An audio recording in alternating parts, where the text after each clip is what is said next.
Hello, everybody. Welcome back to Planet X News. This is Scott from the Nibiru channel, October 13th, 2017. I'm here this late morning with Dr. Albers. Dr. Albers, how are you this morning? I'm very well. Thank you, Scott. And how are you? Not doing too bad. Now, listen, ladies and gentlemen, once again, I've made a discovery that is probably going to blow your mind, just like it did to me first thing this morning. And over the course of the last several months, ladies and gentlemen, I have been trying my best to kind of calculate where this object is. Is it definitely orbiting the sun? What position is it in? When can I find it? When can I see it? And now, over the course of the last 6 months, I think I have it. Now, I'm going to show you the photographs that I captured this morning, and I captured them from the Stereo Core 2 satellite and also the LASCO SOHO C2 coronagraph. Now, both sets of photographs are on the same day at the same time. So we definitely know the object exists. And ladies and gentlemen, you know, I honestly believe from what I've seen, from what I have observed, and Dr. Albers, she feels the same way. There's definitely more than one object. And it seems that one of these objects, it's pretty big. I mean, it is a massive object. For it to be seen in the images at the size that you'll see, and based on all of the other observations and all of the other evidence that we have obtained, it's definitely a big stellar object. You know, I mean, we definitely know it's not a planet. Like Dr. Albers has said, it has to be a stellar core of some kind, a dwarf star. It has to be something where its composition allows it to get close to the sun. And we're going to be talking about the magnetic fields of the sun and the magnetic field of this object, and also the magnetic field of the Earth. And see, these are going to come into play, folks, because a lot of people have questions, and they are legitimate questions. And, you know, myself and Dr. Albers, we don't mind the legitimate questions. Mm-hmm.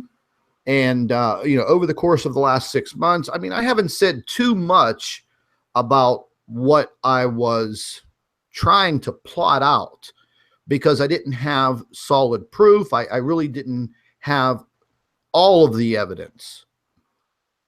But after seeing what I've seen over the course of the last 3 months, it's definitely telling me that Planet X, as we call it, I think it's definitely here to stay. I don't think that this object is going anywhere anytime soon. So, you know, that might be a little mind-blowing for you. It's just my theory based on what I'm seeing, what I have seen. The evidence is just, it's too overwhelming to think in any other way. Now, let me just fill you in on what I've been doing over the course of the last 6 months trying to plot this object. Now, pay very close attention to what I'm telling you. What I have noticed, and this is going to deal with all of the coronal mass ejections that we've had. I've been plotting these coronal mass ejections because I've noticed that during these coronal mass ejections, this larger object is it's basically illuminated by the explosions on the sun. Okay, we know that there are common explosions, coronal mass ejections, solar flares, filament releases, plasma loops. We know all of this. But when we're seeing these coronal mass ejections at a specific point in time, now I'll just map this out: January, February, March, April, May, June, July, August, September, and now October. So over the course of all of these months, I started to notice some timing. And that's what Dr. Albers and I are really, really trying to gather, because we already know the objects are there. Okay, that's, no one's going to disprove that. We know they are there. And remember, I've been telling you, the only thing that had me clueless was maybe its orbit, its rotation.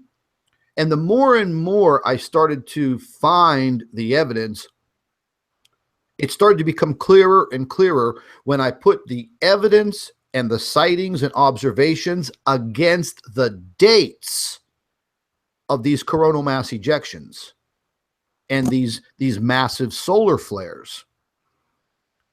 Now, we all know that the Earth rotates counterclockwise around the sun. Now, I'm going to show you a little graph that I just drew up this morning, and it's just something, small, so we can all get a pretty good idea of what I'm trying to say.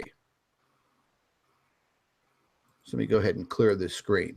Okay, now I'm not a Picasso or, a super artist. Dr. Albers actually does much better at this than I do, but it would have been too hard for me to explain to her in my words and for her to have the same picture in my mind. And this is all based on the observational evidence, okay, that I've seen and I've been compiling. Now, I've tried to make things pretty self-explanatory for everyone. I have the Earth down here in the lower right-hand corner. It's green. Oh, it clearly states Earth. Very good. I think this is a good diagram, Scott. So we have the direction of Earth, which corresponds with the white arrows, going counterclockwise. Now, ladies and gentlemen, all of my observations, they're placing planet X in an orbit around the sun. Now, the orbit of Earth is pretty circular. Okay, I mean, it's a little off. It's not completely dead on center with a complete perfect orbit around the sun in that perfect circular pattern. It's a little off. But as you can see by the little red circles, well, that would be our planet X. That's going to be the main body, the largest body that I've been finding. This object seems to be orbiting the sun clockwise against the grain, kind of like Igor Kostelak's channel, against the grain. Now, this object has an elliptical orbit, and it's pretty acute, meaning it's a pretty sharp orbit. This object literally comes in very, very close to the sun. It is orbiting around the sun in what I've calculated and seen about 25 days. It's in a very, very tight, short orbit around the sun, and it moves with the sun. So the sun has a rotational pattern of, what is it, doctor, like 27.8 days? Yeah, it's 24.5 days, yes. And yeah, these objects do seem to keep up with the sun's rotation. Well, when they arrive, yeah. The rotation, or sort of. The rotation at the equator is like 27 days. Um, Isn't it? It's it something is like 27 days with respect to the Earth, but with respect to the background stars, it's 24.5 days. Remember, the Earth is also moving. That's why okay. it's a little bit longer. Okay, so that's I'm gonna base this on the 27 days. Okay. It really doesn't matter Yeah, because because we're viewing it from Earth. That's fine. yeah. So what I'm seeing, ladies and gentlemen, and what I'm finding is as this object, and if you just pay close attention to my cursor, this over here, at this point, at the apex of this orbit, this arch, this is where Planet X is getting the closest to the sun. This is where we have seen it enveloped in the corona of the sun and very hard to see. As the sun rotates, Planet X is rotating with the sun. Their magnetic fields, the magnetic field of the sun is so powerful. It's beyond your imagination. I mean, I don't even think that you could put this on paper how powerful the magnetic field of the sun is. Yeah. Planet X definitely has a very powerful magnetic field. I believe that its magnetic field stretches out several 100 million miles from its center. So let's just say, you know, its magnetic field stretches out 200 million miles. Okay, that would put our planet well within the reach of Planet X's magnetic field. Okay, supposedly we're 93 million miles away from the sun. So if the magnetic field of Planet X reaches out about 200 million miles, we are well within its reaches of power and of energy. And that is probably definitely the answer to, once again, the earthquakes, the volcanoes, the wobbling of our planet, the tilting of our planet. And again, with the live stream that we showed you the other day, the video footage from the Epic satellite showing you beyond a shadow of a doubt how much the Earth wobbled back and forth, Yes. literally pulling the continent of Africa all the way up to where Europe would be. I mean, it was amazing to watch that 1 year of footage go by. Now, take into consideration the seasonal tilt, the equinoxes. Okay, we have all of that filtered right into this. As the Earth is rotating, it also has its natural tilt. Different areas of the Earth, you know, have more exposure to the sun and da da da da da. We know all of that. But if you pay very close attention, as we on planet Earth, as Earth is moving around and going through its seasonal changes, we are getting closer to the energy of Planet X. And then after the seasons start to change, we kind of get a little further away from it. But here's the bad part, ladies and gentlemen, and I don't think that Planet X is leaving. Okay, I don't think that this object is leaving anytime soon. And I'm going to tell you why.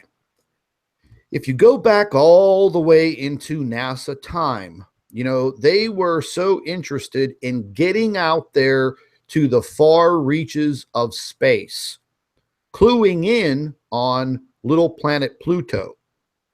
They sent out I think it was what, the New Horizons spacecraft, and it was going to go all the way out to the far reaches of space.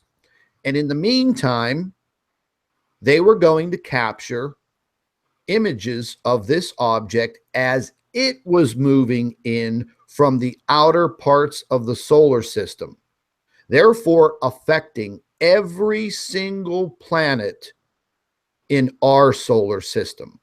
Now, as I think it was the New Horizons. Was it the Horizons or New was it Horizons, Galileo? Yeah, there was New Horizons. I think it went out to Pluto.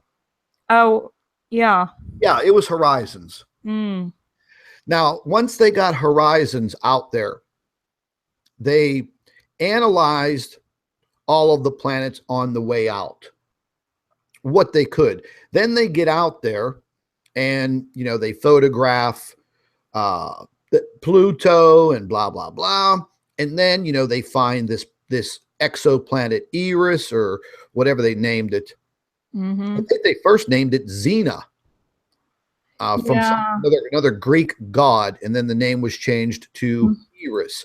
And then that's what caused the whole issue with astronomer Mike Brown kicking Pluto out of the solar system, you know, the whole Planet 9 theory.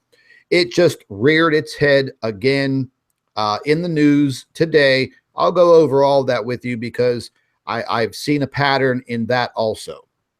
But anyways, once New Horizons got out there, all of a sudden the executives, we'll call them, at NASA were saying and giving interviews and making statements. They're like, oh, hey, you know, we miscalculated the fuel on board, so it's going to allow us to go past Pluto. Okay, look here, folks. These space scientists at NASA, they're all mathematical geeks, man. They are not going to miscalculate fuel on a spacecraft that cost, like, you know what, billions of dollars. The fuel on board is going to be the most critical part. Fuel and communications. So when they made the statement years ago, oh, we miscalculated the fuel, we have more fuel to go further, that's what we're going to do. During an interview, this NASA high up tells the reporter, well, the reporter had asked, oh, so we're going to get some really good views of this exoplanet Eris from the New Horizons. And then the executive slips up from NASA, the spokesperson, and he says, well, we're actually going to get better photographs of Eris from our Earth-based observatories. Wow. And he slipped up whenever he said that. And the reporter, the person doing the interview, asked, and this was a written interview, it wasn't videotaped. The reporter asked, well, how is that possible if this object is so far away past Pluto, blah, blah, blah, blah, blah. Then they spent some time calculating this object's orbit around the sun. And it's a pretty weird orbit for this exoplanet Eris outside of Pluto. They came up with, so far what I have counted, 9 different orbital plans. And then they finally settled in on one. Whatever. What I'm trying to say is they knew something was out there. They admit that. Once again today, they leaked the story about Planet 9. Every 6 months, we're getting a taste of the same article, the same information about Planet 9. Okay? Planet 9 is a mathematical equation, and it is hypothetical. But they are admitting that something is out there, but they just haven't visualized it. Well, that's a lie. Okay? That's a blatant lie right in your face, because, ladies and gentlemen, you are not going to spend hundreds of billions of dollars sending space satellites with very sophisticated cameras and imaging equipment and communication equipment out there just to fail. It's one thing these guys are good at NASA. They know how to get them spacecraft out there. They're up on the technology, and they saw it coming in. So let's go say 15 years ago, 20 years ago. They saw it coming in. They just didn't have anything out there close enough to look at it. Excuse me. We all know that Hubble has probably gotten great images of this, but I think the spacecraft that went all the way out to Pluto and past Pluto got the best images, man. They probably have filing cabinets full of these photographs of this object. And then as the years went by and the data came in, and this is just over the last 10 years, they saw that the object was moving in closer. It was making a beeline right for the sun, not Earth, the sun. Mhm. And they knew that. They knew that this object's attraction wouldn't be another planet, it would be the sun. So as it made its way in, what did they do at NASA again? Boom, they built Cassini. And where was Cassini going? Cassini was going to Saturn. They wanted to see Saturn's rings. They wanted more of a visual of Saturn. That's a big key right there. That's a big clue, because that tells us and shows us probably where this object was coming in. Now, the only issue that we have, and we don't have the data on it, is all of that timing. What year was that? What position was Saturn in?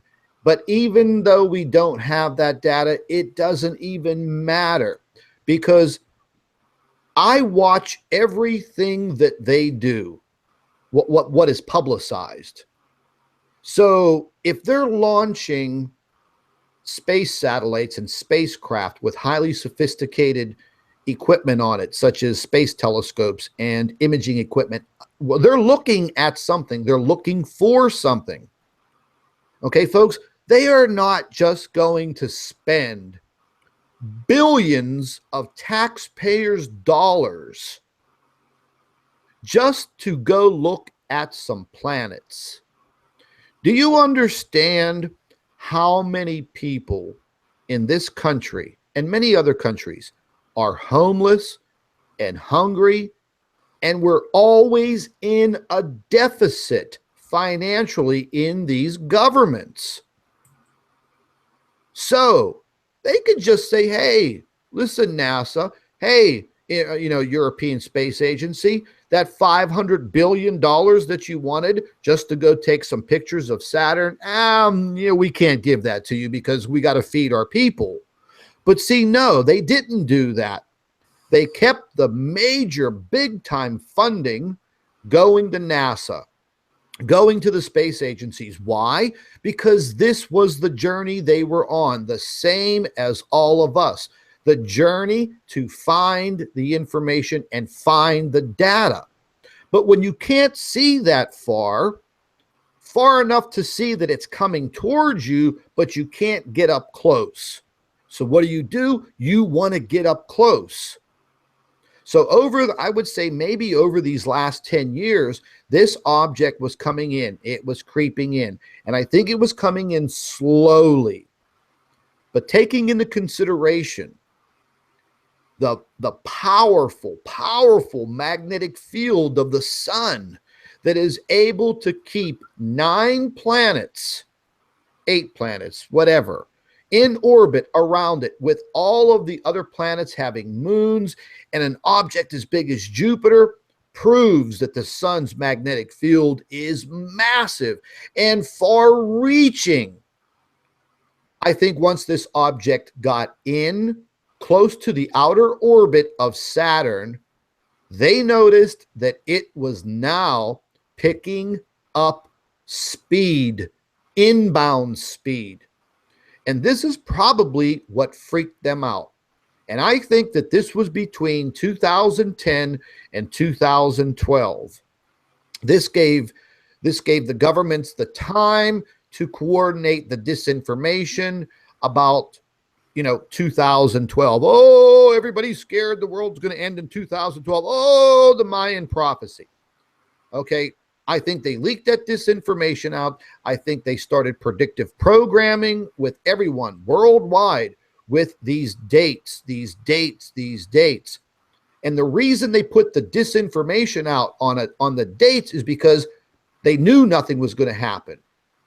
So they plan on conspiracy theorists to put a date out, set a date. Then when nothing happens, people say, oh, look, we knew it. That guy was full of BS.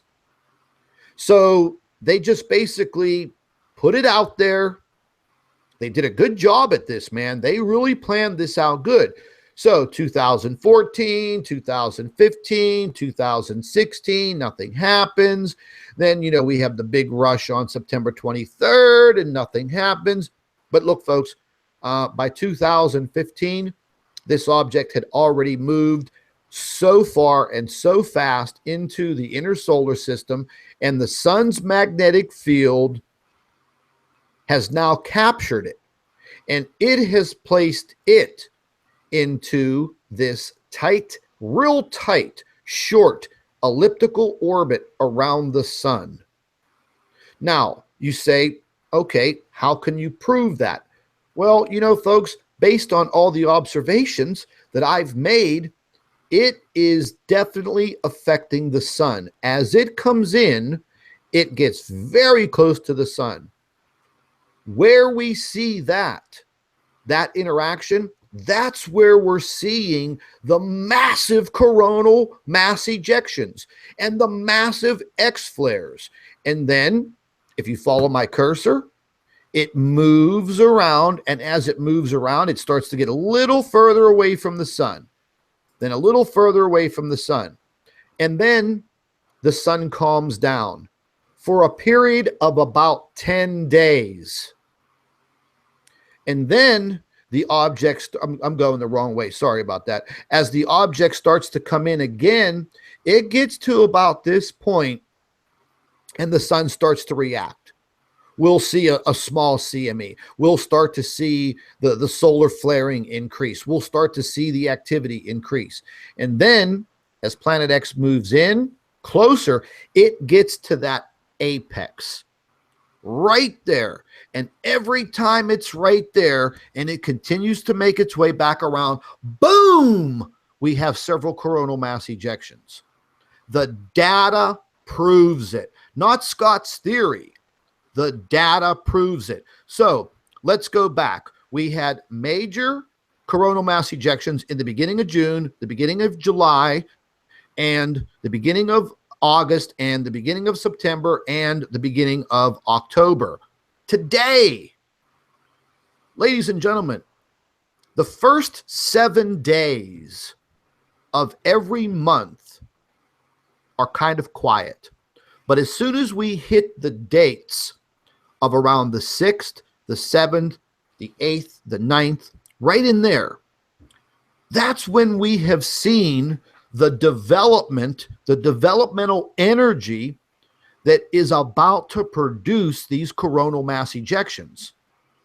And then the disturbances on the sun continue for just about anywhere between 14 and 20 days, moving towards the latter part of the month. And we see the uptick in the earthquake activity. We see the uptick in the volcanic activity. We see the crazy, wild disruptions in the weather. All of the dates for the last, my God, 6 to 10 months, all of the dates coincide with the action on the sun. I'm not just making this up. I have been detailing this. I have been watching this. And I'm telling you, I'm watching this very closely. I wouldn't just come out here and put this theory out there because, folks, it's really just not based on my theory. It's based on the actual critical observations and the positioning of this object. Now, once again, today, going back a few days, on the 6th, the 7th, 8th, 9th, we started having, boom, coronal mass ejections. What did I just get done saying? After the first 5 to 7 days of the beginning of every month, as soon as we get around the 6th, 7th, 8th, 9th, boom, boom, boom, we have these big coronal mass ejections. The sun starts getting real active. The sun will stay active with more coronal mass ejections, more activity for about 14 days. Then going from the 14th to the 21st day, things start to slack off just a little bit, but we're still seeing activity here on Earth because of the power and the outstretching reach of this energy. It makes it to our planet. Then Planet X goes out. It goes out a little further away from the sun. During that time period, we're talking about, the 27th, the 28th, the 29th, the 30th of the month, and then add 5 more days for the beginning of the next month, the 1st, the 2nd, the 3rd, the 4th, the 5th. And then by the 6th, boom, boom, boom, it starts again. So, ladies and gentlemen, weeks ago, and just a week ago, I was telling you about my theory, my timing of this thing. And now today, the observations that were made on the C2 coronagraph and stereo show the object. And it's on the same day. And it's in the same place. And the dates coincide with everything that I have researched for the past 10 freaking months. My theory is that when this object came in, once the sun latched onto it, it wasn't letting go. And it actually caused it to come in quicker and quicker and quicker. And then it grabbed a hold of it. Now, the reason why I believe that it is in this elongated elliptical orbit is because, we've all heard these older researchers talk about breakaway speed. Once Nibiru makes breakaway speed and it gets within 150 million miles from Earth, it's going to flip Earth over and it's just going to destroy all of mankind. Well, listen, that's going back many, many, many, many years. That was probably their theory or their disinformation because they just didn't know. So the closer it got, and now that they see, oh shit, it's in this set orbital pattern. Man, the sun grabbed a hold of it.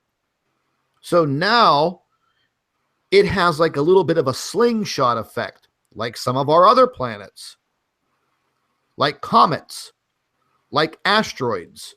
So now it gets close to the sun. As it comes in around the sun, it's at its closest point. Then it slingshots itself back out there, trying to probably get away, but the sun's magnetic field is much stronger. So it starts to pull on it and pull on it, and it pulls it tighter, and it puts it right in this elliptical orbit. Folks, what I'm saying is I think Planet X, this object, and this object has other objects orbiting around it. That's a fact. I'm going to show you that today, like I've showed you before.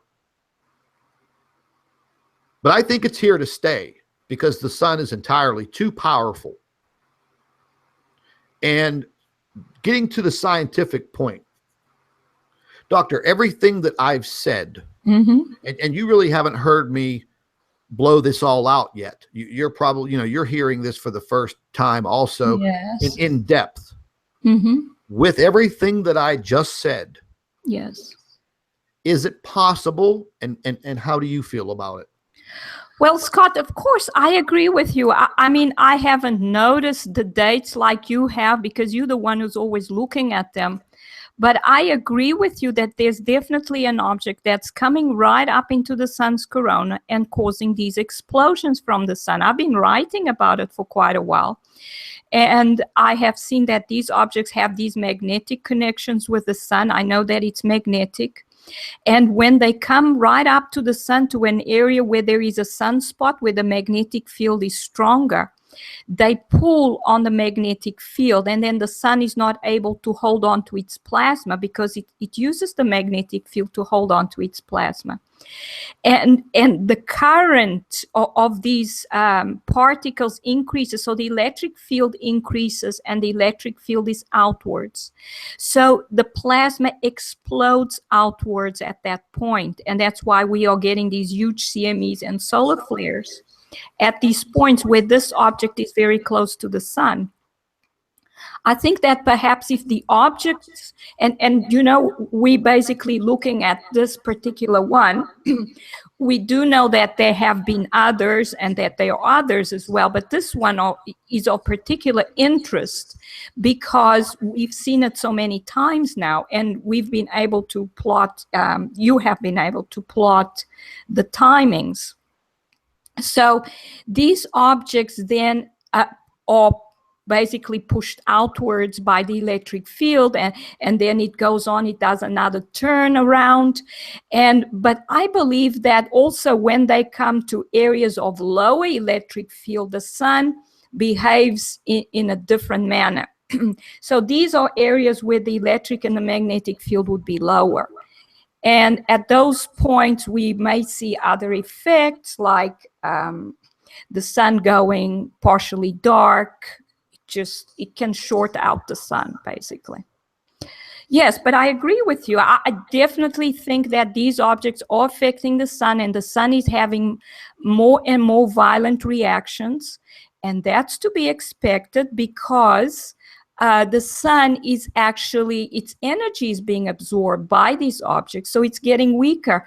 So the magnetic field that it's able to produce at these strong points can be pulled upon easier and easier by these objects. And I think this particular one must be a very, very strong magnetic object. Because we haven't observed these strong solar flares and these objects right next to the sun.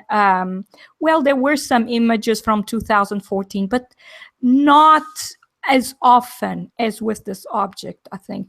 And the sun became much more active at the beginning of 2017, I think. Yes. Now, here's the other observation, ladies and gentlemen, and Dr. Albers has written about this, and, you know, she's taken some criticism, and it's the sun jolting. I'm starting to get a little bit of feedback here. Let me see. I don't have anything open. Do you have anything open on your computer, Doctor? Yeah, I have a few things. Yeah, I'm getting. Let me just close that. Yeah, I'm getting some bad feedback there. If you can shut that down. Okay, that's perfect. Now, we've written about the sun jolting, the sun moving, wobbling, shaking. We see it in the SDO imaging. When you look at it, it looks really, really, prominent. That's because it's a 48-hour time loop. But whenever you slow it down, you can see it. You can see it much more clearly. My theory is that when this object is at its furthest point, that directly coincides with all of the observations I've made of the sun shaking, wobbling just a little bit. We can see it clear as a bell on the GOES satellite, which takes the X-ray images of the coronal holes. I've shown it to all of you, I don't know how many times.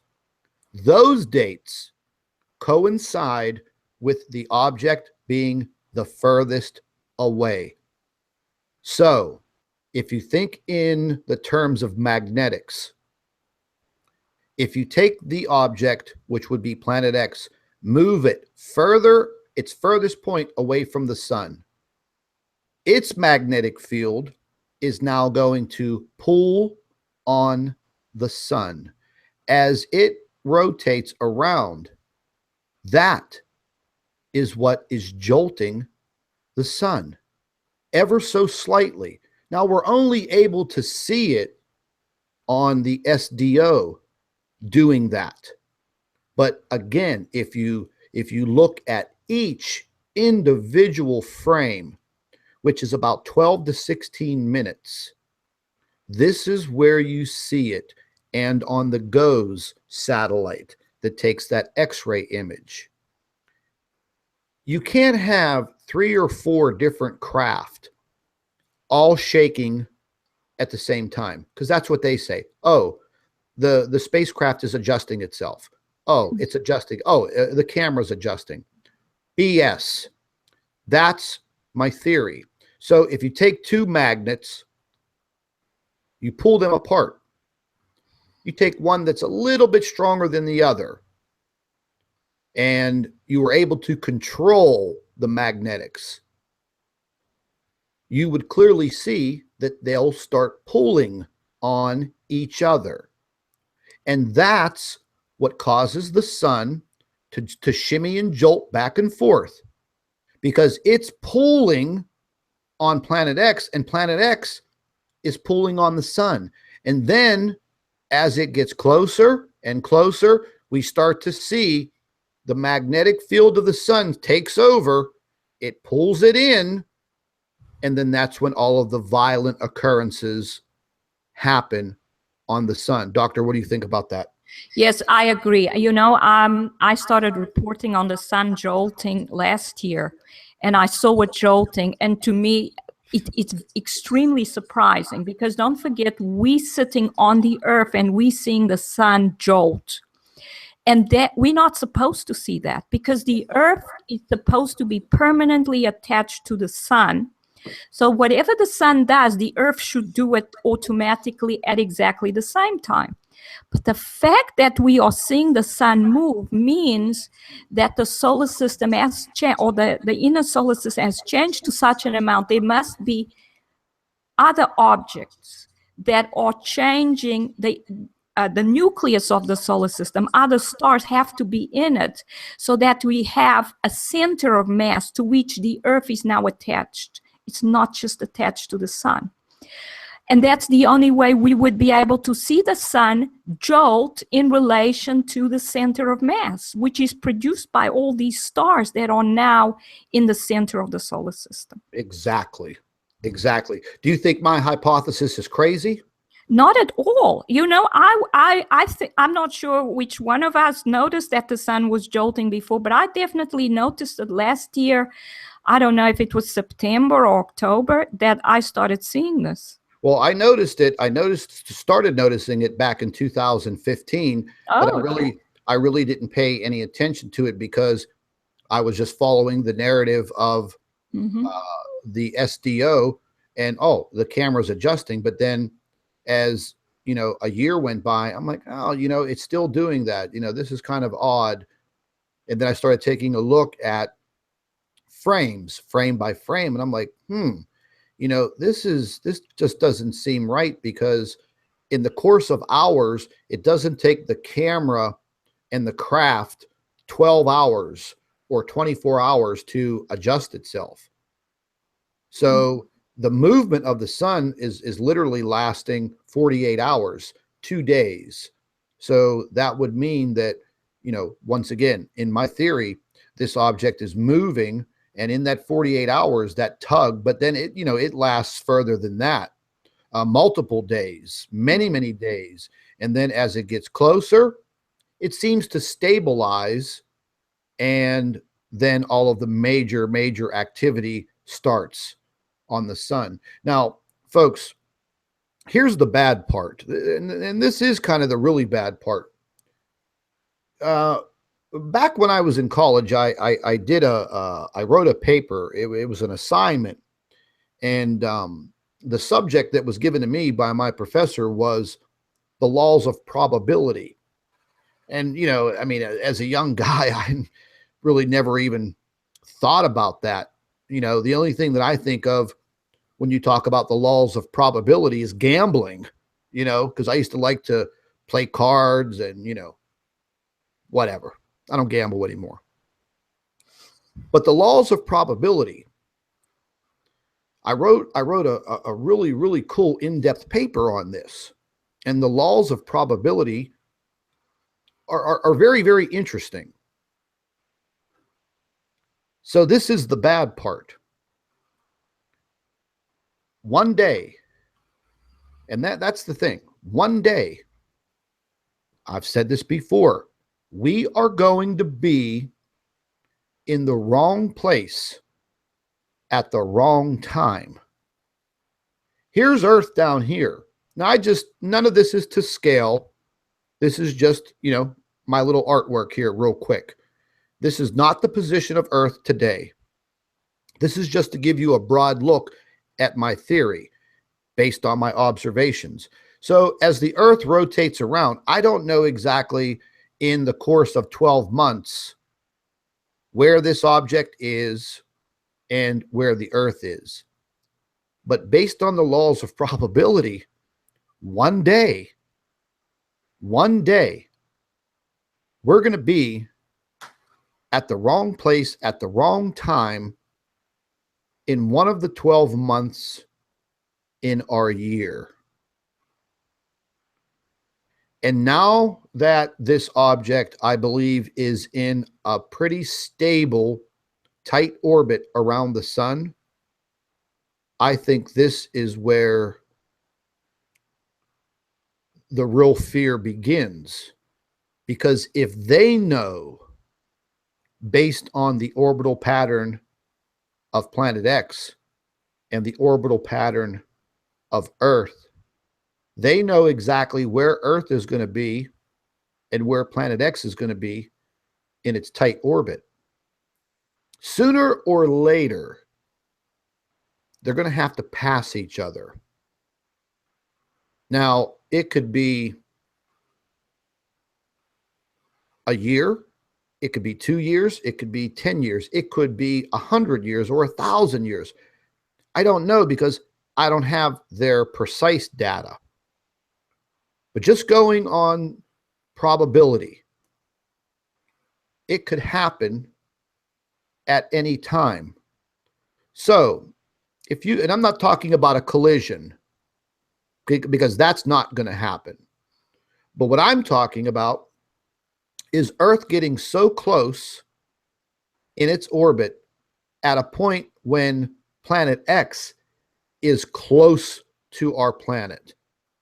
And if you go back on all of the old-time researchers of Planet X and all of their theories and their drawings and their statements, it kind of makes sense that if we do get into that orbital path of this object, and it could be 100 million miles, it could be 150 million miles, the magnetic energy, the magnetic field of that object could tip our planet right over. Based on things that have happened in scriptures, in the Bible, and all of that, folks, we will never know what truly happened in biblical times. That is a fact. Okay, we didn't have video and news reporters reporting on these events. Only people of very, going back 2,000 years, 3,000, 4,000 years. So, we're much more intelligent now as the human species. So I can't rely on biblical prophecy.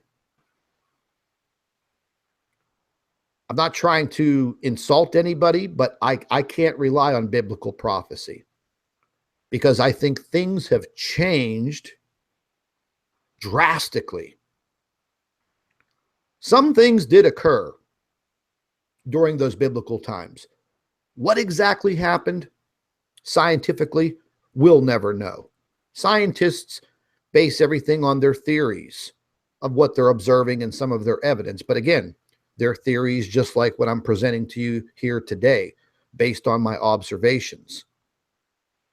But I think one day we're going to be at that point where we're going to be so close to this object in one of our months, during one of our seasons, and all hell's going to break loose. And I think all of the things that we've been experiencing on Earth over the course of the last 10 months pretty much coincides with what I'm telling you.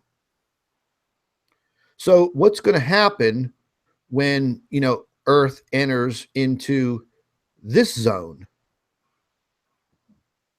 Maybe Planet X is at its furthest point from the sun.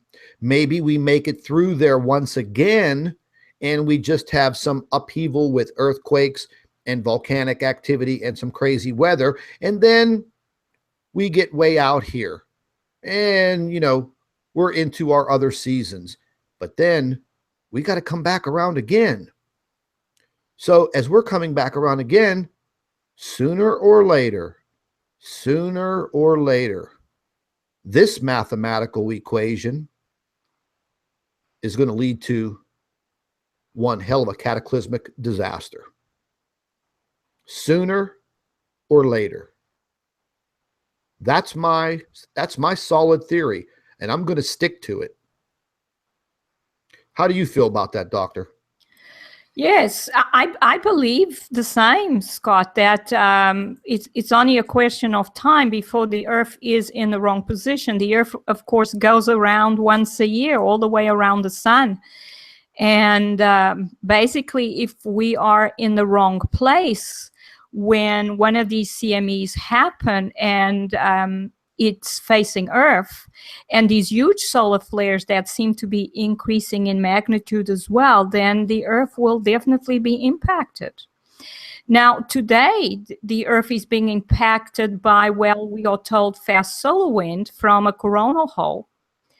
And I looked at it and I thought, but the speed only went up to 650 kilometers per second, and we've seen speeds way above that before, up to way above 1,000 kilometers per second. So I thought, well, it's minor, and indeed NOAA has reported a minor geomagnetic storm. But when I looked at the Corona Observatory, it showed a dramatic magnetic anomaly. So that means, excuse me. Clear your throat, Doctor. Clear your throat. Go ahead. Yes, sorry. Go ahead. Do it again. I don't know what's wrong with my voice today. Go ahead and clear it. Okay. So when I looked at the Corona Observatory, it showed a huge anomaly. So we having basically a magnetic storm.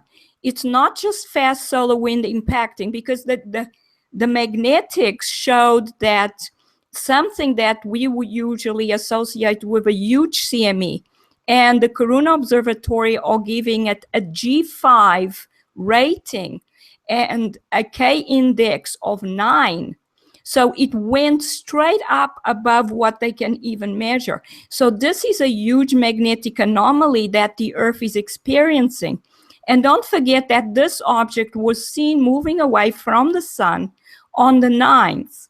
So either this object or perhaps another one, I think, is passing and affecting the Earth. This is not just fast solar wind. This magnetic anomaly means that there is some fast solar wind, just a little bit faster than normal, and then there is this magnetic effect on the Earth right now from one of these objects. And this has pretty much been a set pattern that we've been going through over the course of the last couple of years. It just become more prominent towards the end of 2016, going into 2017. And now, like I said, folks, I'm sticking to my guns on this. This is exactly what I think is happening. The data proves it. The photographic evidence and the observations all prove it.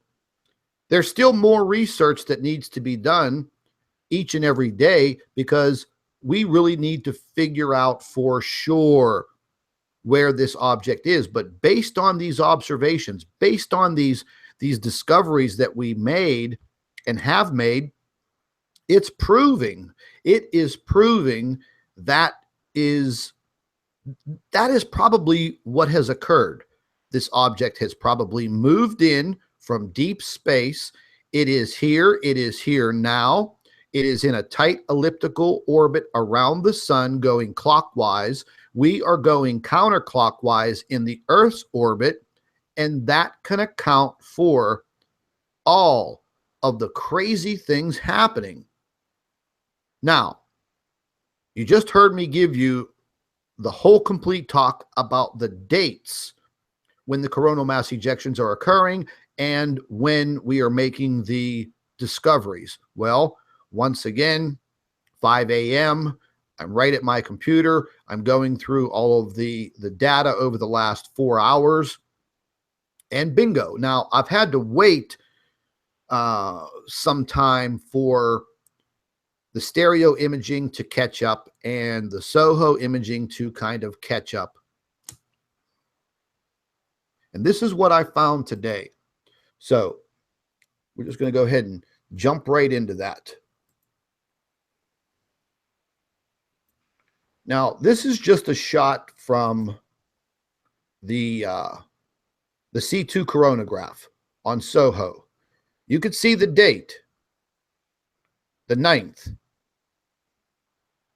of October. Now, remember what I told you about the dates? The first couple of days going into the beginning of a month,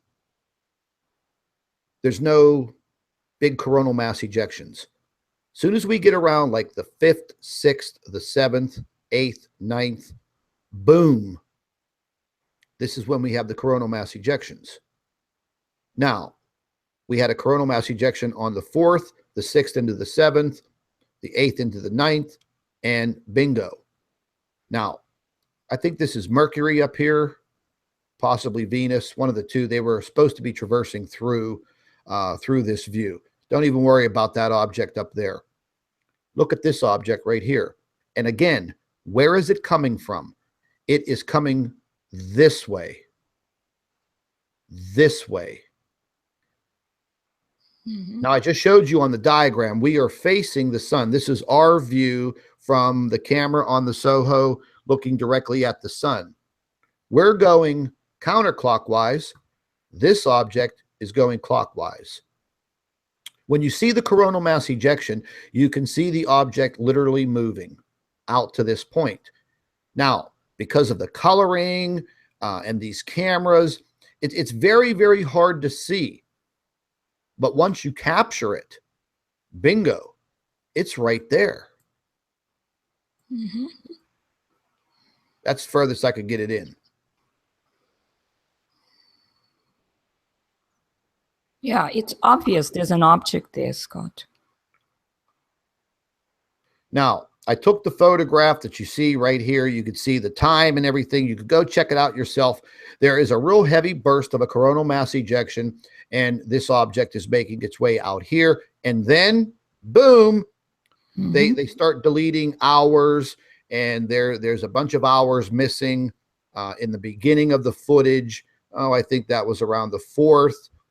There was hours missing. There's always this 4 to 8 hour time spans that they delete out of here. And I think the reason why is because, wow, they're like, whoa, we can't let them see that. But they miss things. So they're looking for the big, clear find. Get rid of that. Get rid of that. You can't let they can't see that. But they miss the little things. And that's what I pick up on. So I would consider this to be a mistake on their part. But once again, caught it in that frame. Now, I just took out some color so we can see this object a little bit better. And folks, it's going to get a little more weirder after this. You can see it clear as a bell. You can see the outline of the inner parts of this object. You can see the perfect circular outline. And again, I've shown you these photographs that I've captured on stereo and the SOHO coronagraphs. They've always been during these coronal mass ejections because we're getting this object illuminated temporarily. Remember, ladies and gentlemen, this object does not give off its own light. By now, it's probably, it's probably rejuvenating itself, but the emission of visible light, it's going to be pretty bleak. But once it gets close enough to the sun, the coronal mass ejection occurs. That massive explosion, that brightness is illuminating this object temporarily, just being in the right place at the right time to capture it.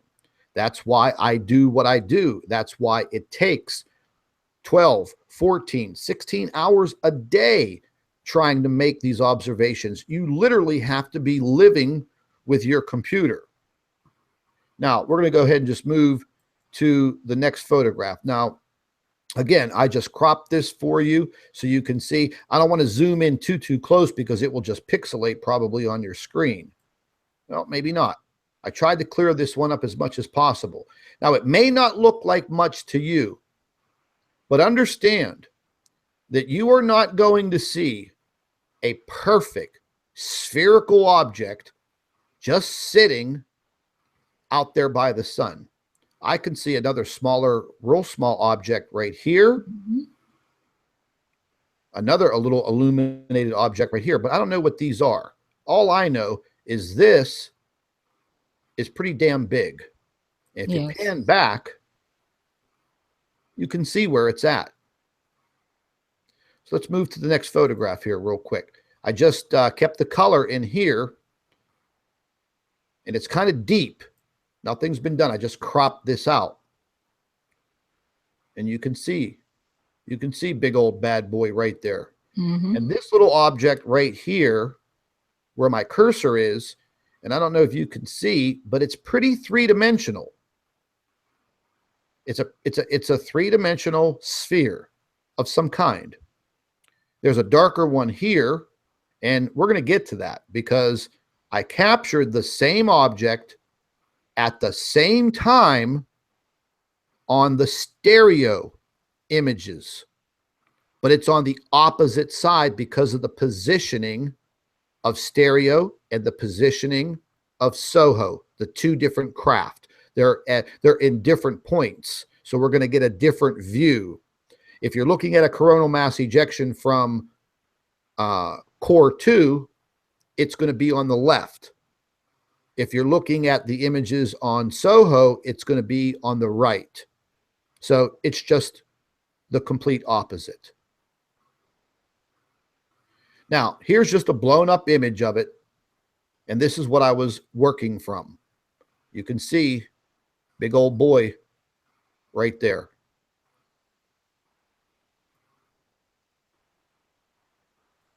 Now, this is days before. This is from the core 2. Then I started noticing a lot of activity. Then there was the coronal mass ejection. And again, this is on the core 2 stereo image. Now, it's the same date, like I just explained to you. It's going to be on the other side because of the positioning of the craft. As this coronal mass ejection was occurring, and I'll show you some short video that I took of it, I noticed, whoa, what is this huge, round, perfect, white illuminated sphere right here as the coronal mass ejection was occurring? It almost looks like that's the beginning stages of it. But why and how could a coronal mass ejection, this is the sun here, the white circle, not the black circle, the white circle. Why is this big white illuminated object right here? Because it's the beginning of the coronal mass ejection from the sun. And it illuminated it. It turned it white. As it came out, it gets closer to the camera and it starts to get bigger. And you could see all of the, this is basically the coronal mass ejection enveloping this object. It's right there. Now, this is just in one filter because I was just trying to look for something. As we darken it just a bit, we can start to see a little bit more detail right here. But the whole bottom part of it is illuminated and enveloped by the coronal mass ejection. So that's why it's kind of looking a little odd. I'll bring it, it's a little pixelated, but you can see it right here. And we're missing the bottom part of it because of the way that the coronal mass ejection is enveloping it. It's covering it up a little bit, but you're going to start to see some weird things. This was, I'm kind of going backwards. This was just as the coronal mass ejection occurred in time lapse. And you can see what I'm talking about, how it's almost enveloped. We'll just call them the flames of the coronal mass ejection. But clearly, right here, a perfect sphere. Perfect. Yes. And again, this is going away from the sun, and it's getting closer to the camera systems on the Core 2 stereo spacecraft, which would mean it would be smaller if it was here, larger if it was here. And naturally, it is. Going back 2 months ago, folks, and 3 months ago, I showed all of you similar images of this object, really, really large, right over here. It was big. It was enveloped in all of the explosive gases and whatever else comes off of the sun and the plasma. It was engulfed in it, but it was right here. So now, look, I mean, come on. How are we going to have perfectly spherical inner parts? I'm lost for words.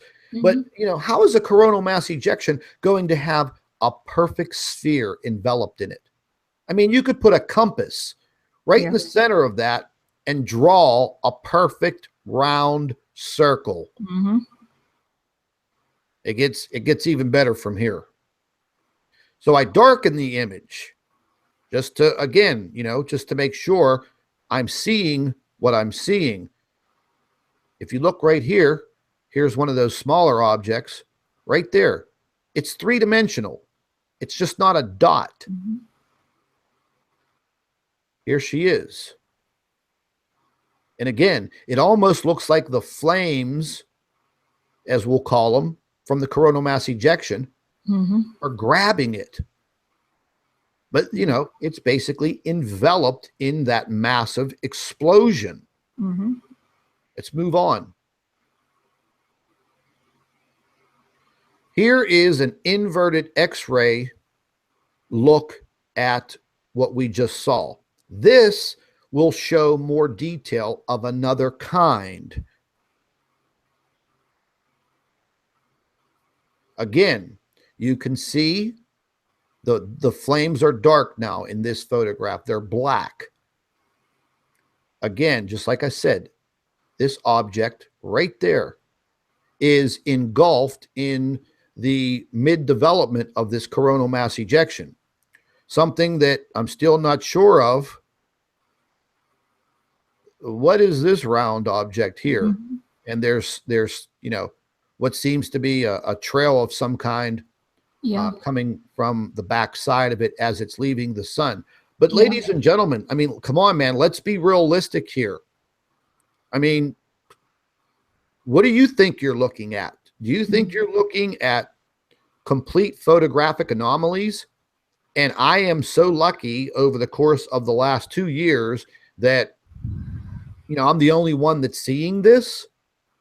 Maybe because I do my homework and, I mean, I really investigate hardcore. And here's that little object right up here. I see another one right here. Yes. And I'm going to get to that because I'm, you know, like I said, it's going to get a little bit better from here. So as we back off and we get a better look at this again, what do you think, Doctor? Oh, there's definitely an object. There's more than one. I think these objects stick to each other like they stick to the sun. Again, it's the magnetic fields. And I don't think the larger one is here by itself. There are more around them. Like I said before, they tend to connect to each other magnetically as well as to the sun. No doubt about it. Mm. Now, I added just a little bit more of a color effect. I blended a few filters together on one of these programs. And okay, again, we're seeing a perfect edge to this object. Now, the rest of it is encapsulated in the coronal mass ejection. But let's just face it, folks.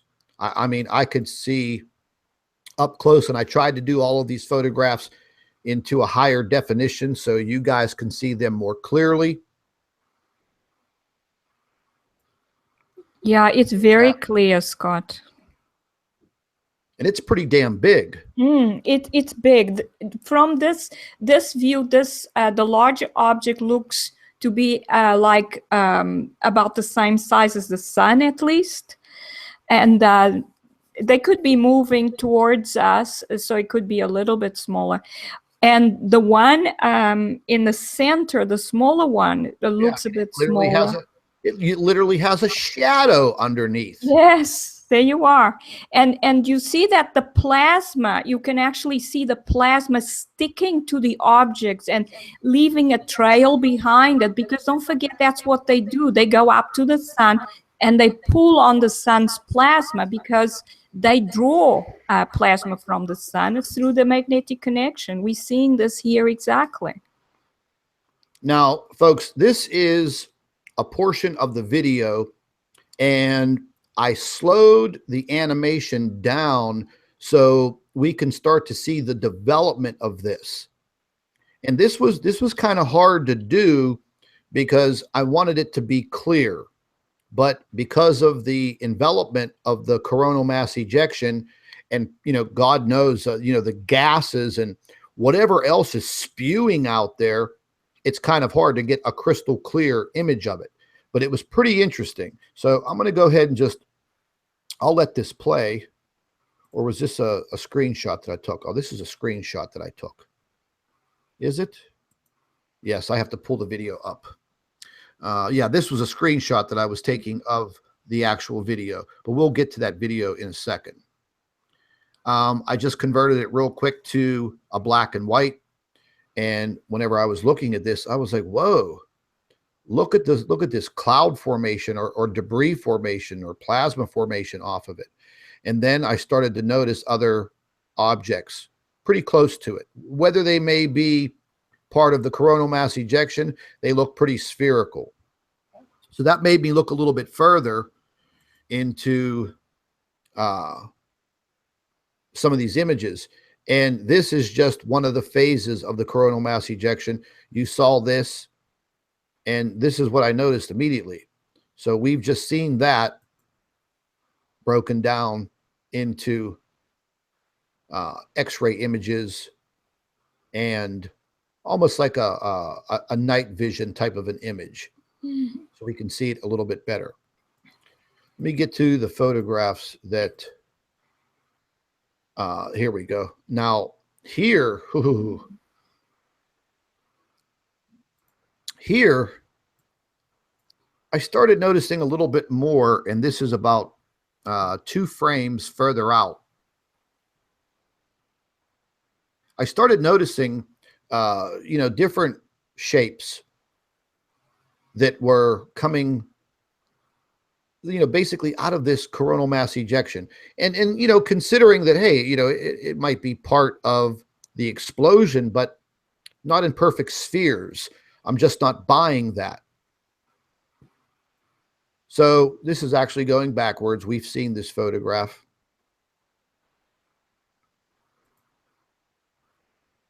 And these are just different frames when I was beginning to look at all of this. And once again here, I'm noticing 1, 2, 3, 4 spheres around another one, and then this one back here. Could it be part of just the way that the coronal mass ejection looked at this point? Anything is possible. But then I added this filter to it to try to bring out some more definition. And then, yeah, this was a little mind opening here. This was mind dropping. Wow. Yes. Jaw dropping, I mean.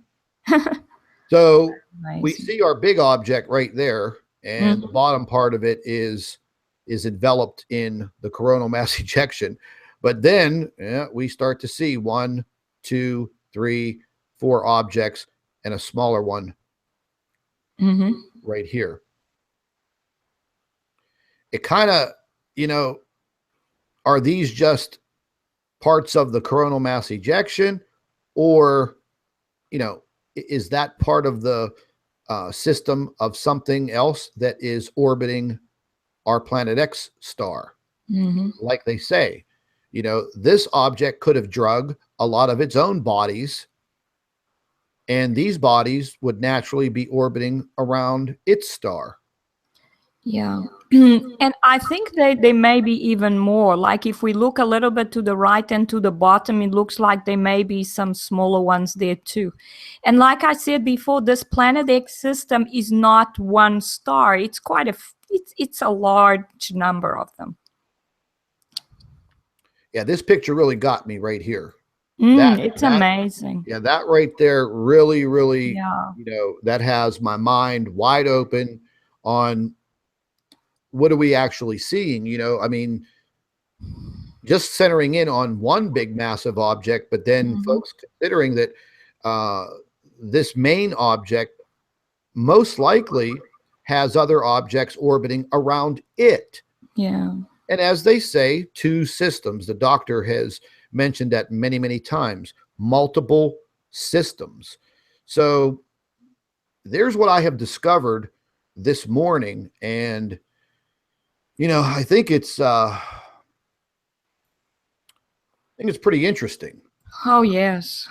And then getting back to, the diagram here, again, the direction of the objects, the direction of the cameras facing the sun at their different points between stereo and the coronagraph on the SOHO. It's giving us different views, but today, and like all of the other times, the dates coincide with the findings. That's the bottom line. It's very, very interesting. I'm glad that I was able to put this together. I've been actually, holding a lot of my theory kind of back a little bit. But today, after finding those objects and finding those images,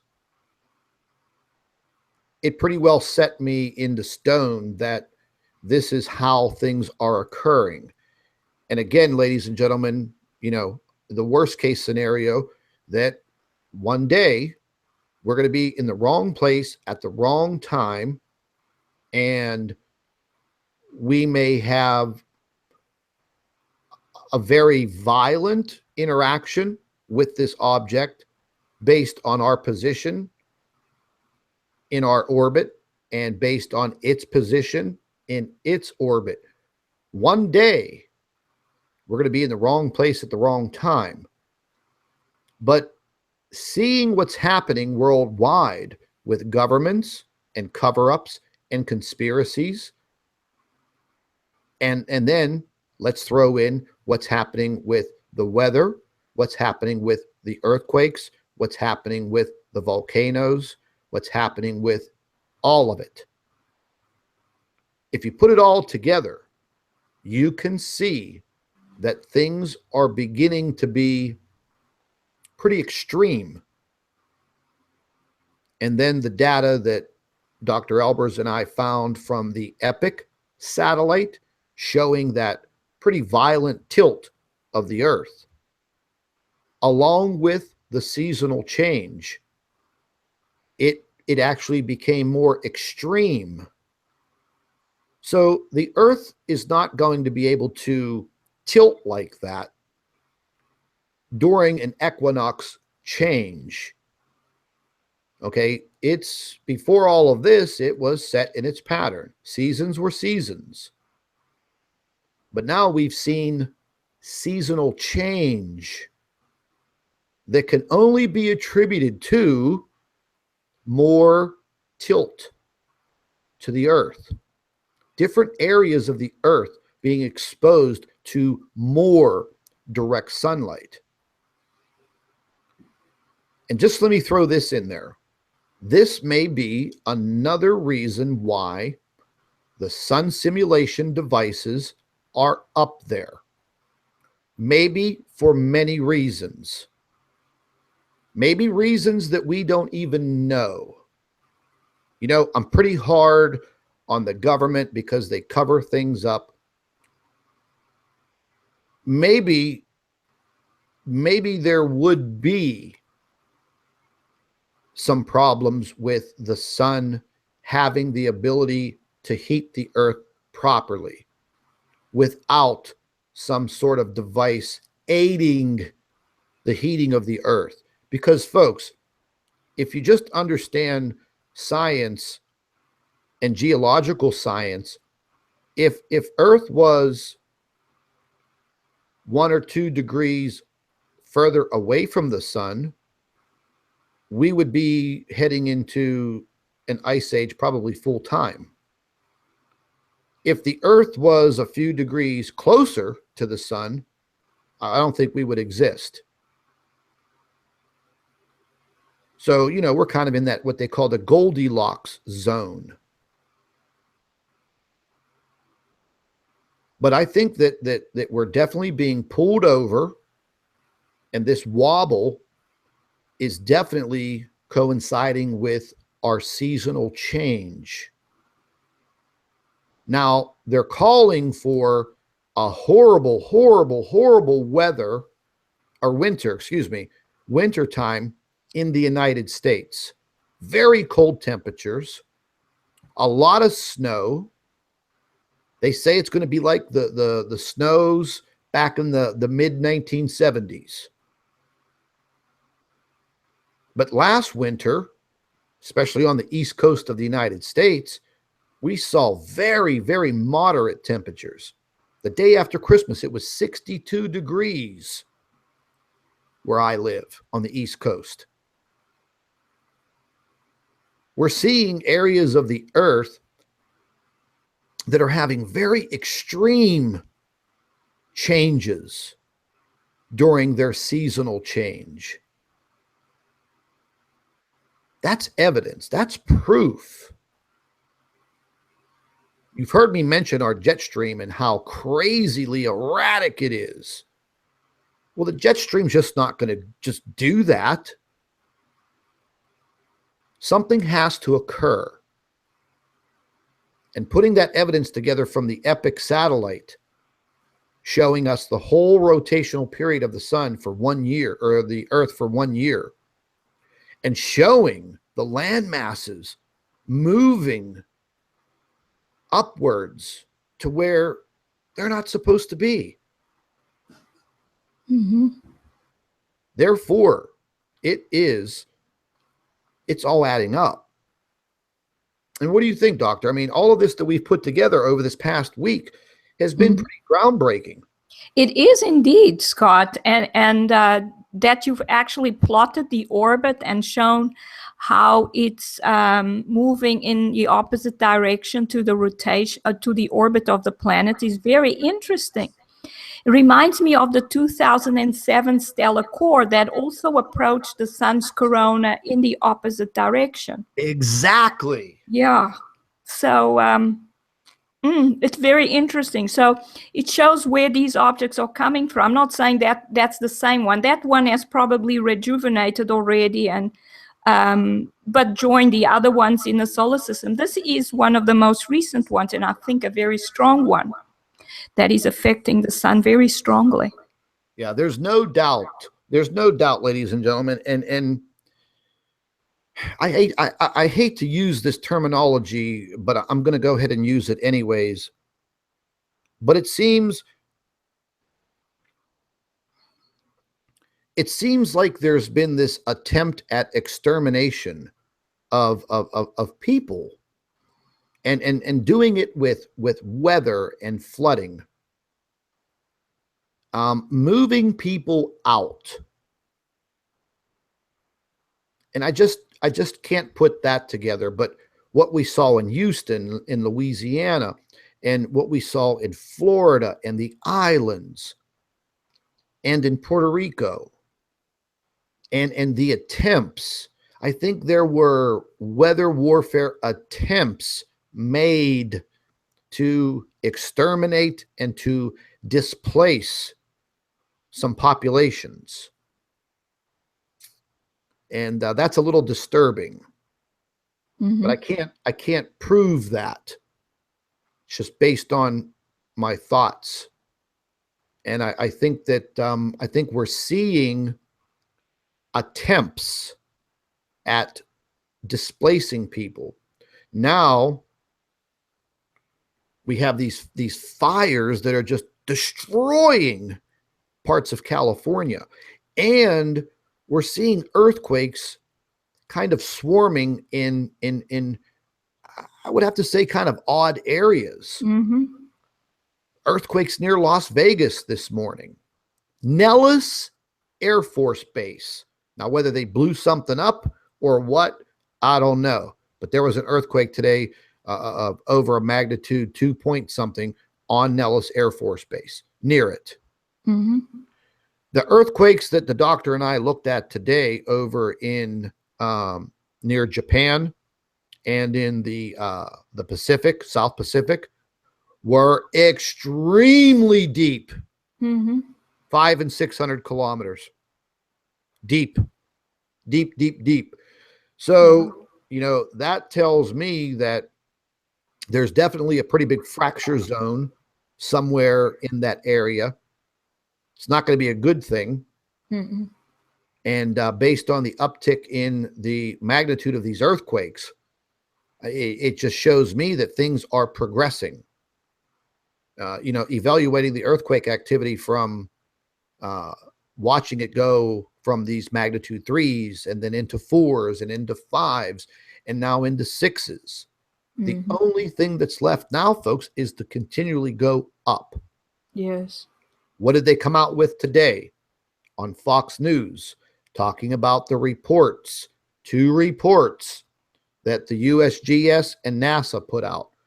They brought back in the Planet 9, you know, Konstantin Batygin and Mike Brown.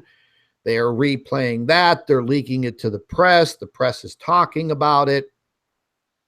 And now they have a different twist to their Planet 9. Now they're saying, oh, okay, yeah, well, it's there, but, you know, it might not be here for like, you know, like maybe like who knows, that kind of crap. Yeah. When they fully know that they know exactly where everything is and they're plotting it and they're watching it very, very closely. I've laid it all out for you folks. I've been doing this for a very, very long time. I've been watching all of it, and it's just like a massive puzzle, putting each and every piece together. The only piece that we're missing is being right on the floor in Command Central at NASA. You know? Yeah. That would be like, you know, the fly on the wall. But, I mean, this is what I have for all of you today. I hope it was very informative. I hope that, you know, it answered a lot of questions that a lot of you may have. It has answered some questions of mine. There's no doubt about that. But we're going to, you know, we're going to continue again, each and every day. We're going to continue to try to make the observations and try to make the discoveries. And we're going to bring the information directly to you as we get it. And pretty much, folks, you know, it's on a daily basis. My recommendation to all of you, don't wait to get a notification from YouTube about my channel uploading a video. Stop over at my YouTube channel once a day, twice a day, 3 times a day. You can check it right from your cell phone. Keep yourself in tuned that way. Don't count on the notifications. You know my channel by now. You know that I publicize something each and every day.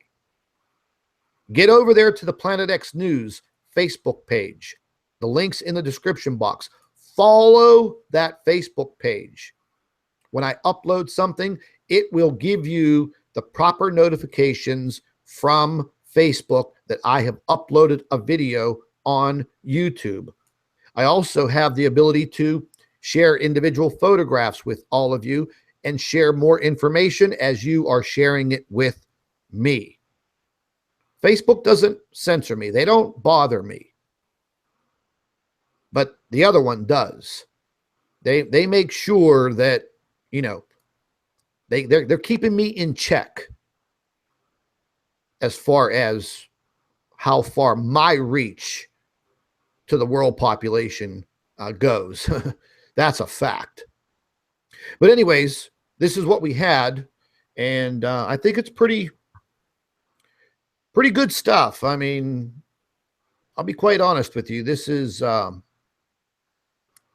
pretty mind-opening today, Doctor. I mean, how do you feel? Yes, Scott, it's amazing what we found so quickly. I mean, yesterday we were talking about the Earth's magnetic pole shifting, and today we find the object that may actually be the one that's causing this acceleration of these magnetic events on Earth and the Earth wobbling. So I think we're putting the puzzle together. Oh yeah, there's no doubt. It's slowly but surely coming together piece by piece. And, you know, ladies and gentlemen, I mean, I don't think that there's really going to be any type of a happy ending to all of this. You know, I'm not trying to be Donnie Downer here or anything, but I mean, let's just face it. We see what is happening around the world. We see what is happening in our own countries, our own states, our own lives. And it is time now, once again, I'll repeat myself, it's time now to continue to spread the word, continue in, you know, gaining the information, but watching what information you're taking in.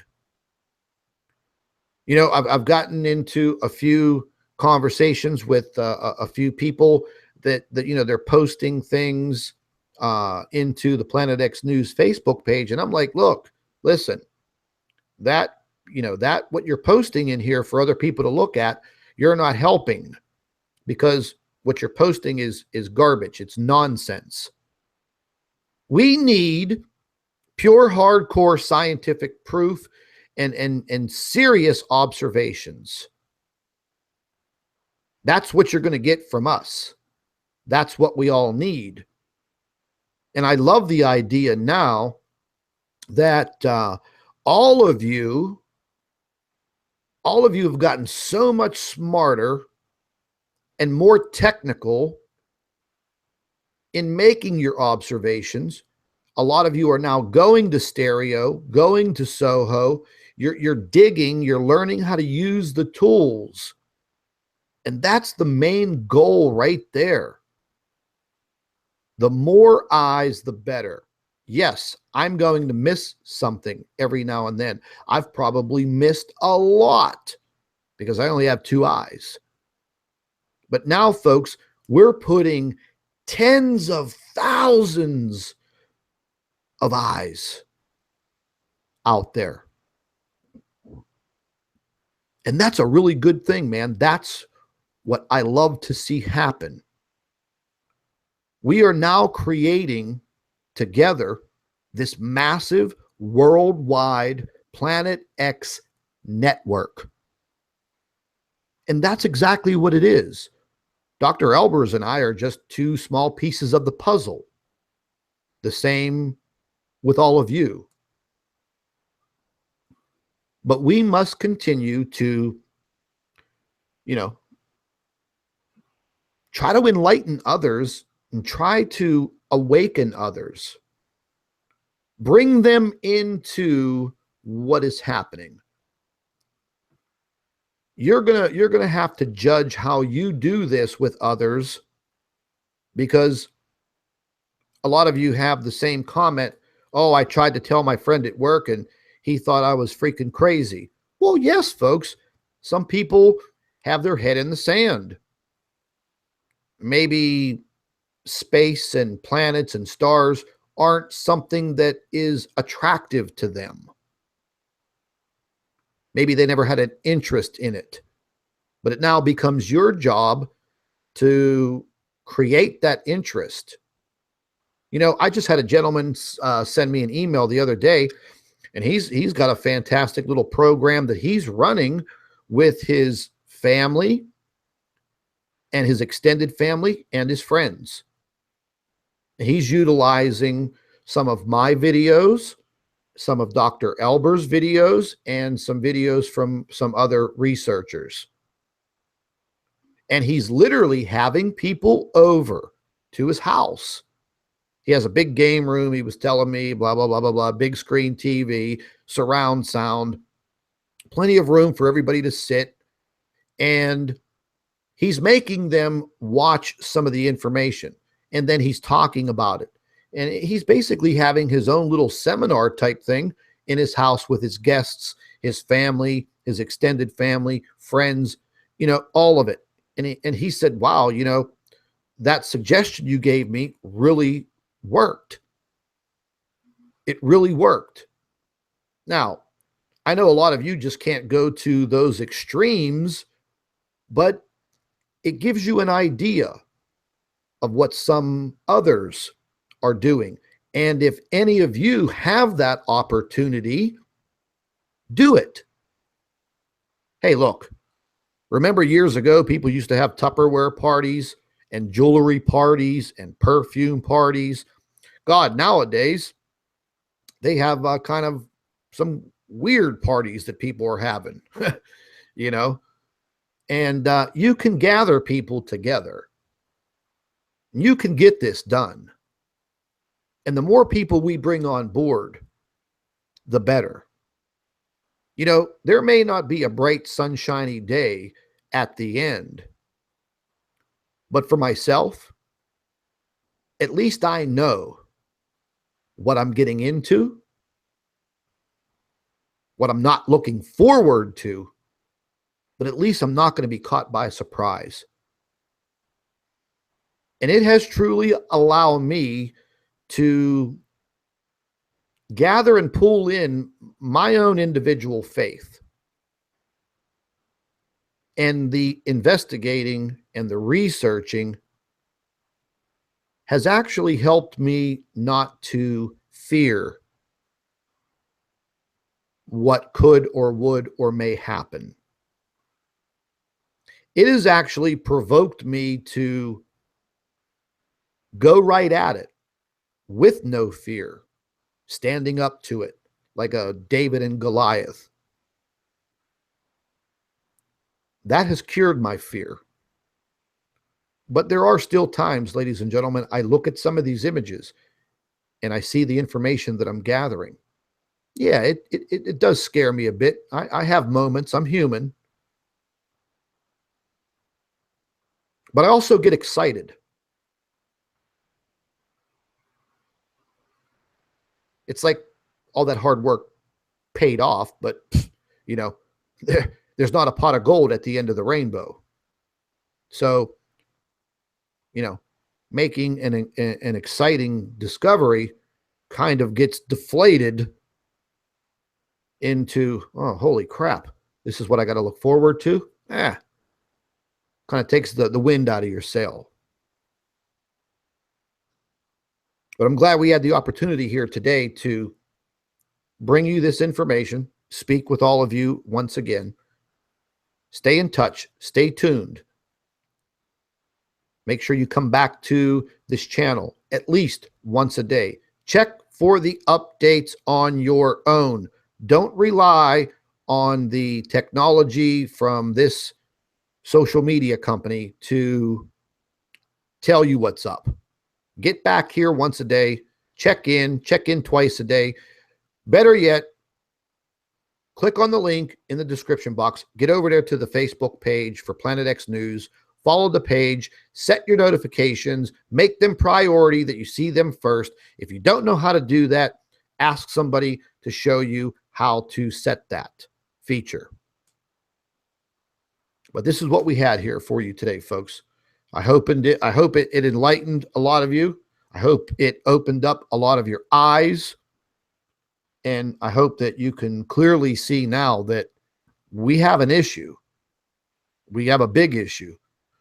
Dr. Albers, any last words? Oh, thank you, Scott. Well, this has been amazing, you know, what we've discovered, and it's been an amazing journey. And, you know, I'd like to thank you for all the work that you have done with very little reward, and so many problems that you've had because of it. And as usual, I'd like to say to people that we are facing hard times on this planet, and it's a good time to get to know our Creator. Absolutely. And like I always say, ladies and gentlemen, you know, I mean, it doesn't matter what religious background that you come from, doesn't matter what color your skin is, doesn't matter what language you speak. We're all human beings. We're all in this together. And, you know, like I said, I have my own faith, my own beliefs. But actually researching Planet X has actually allowed me to strengthen a lot of my faiths and my beliefs. That much is for sure. And I guess that's a good thing. That may be the only good thing that comes out of this. It has actually allowed me to be at peace with myself. But it's been a long time coming. Trust me on that. I'd like to thank each and every one of you for being with Dr. Albers and I this late morning into the early afternoon. Make sure you share this video with your friends and your family members on Facebook, on Twitter, whatever way you need to share it. Give them the opportunity to see what is truly happening. This is Scott from Planet X News and Dr. Albers, our Planet X physicist. Thank you very much for watching.